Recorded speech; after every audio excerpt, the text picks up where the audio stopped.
Hi, how are you? I hope you are all doing fine. Today, you can see here, I'm going to draw the map of South Korea. Let's draw the outlines of the country in the beginning. Then later, we're going to put the colors inside the regions, and we can show the actual figure of the countries, and the shapes will be very nicely visible. So usually, the map doesn't change, the shape doesn't change over the time unless there are special circumstances.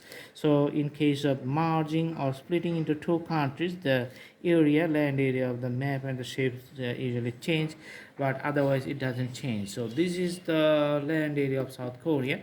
Here North Korea is on the north of it, so it's like the end of the land body of the entire continent.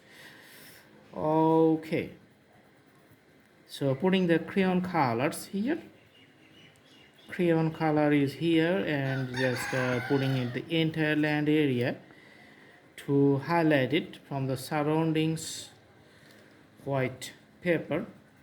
Okay,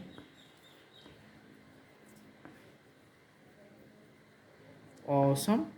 So the drawing is almost complete, and there's an island here. You can see there's also putting the colors here, and some few small islands also available on the southern parts.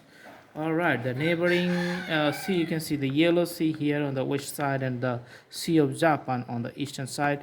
North Korea is on the north side, and after the ocean or the water body, Japan is the south side, on the south side, and its neighborhood. So there's the drawing. Very easy, pretty small area, so you can do practice at home, and the drawing is going to be very nice, and you can memorize it.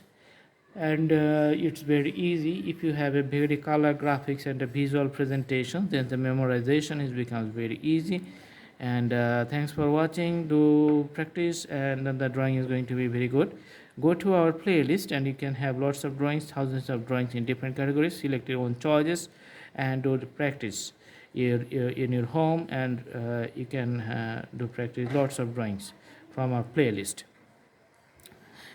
Stay tuned, stay with us. Hopefully see you in our next videos. Thanks for watching. Thank you so much. Have a good day.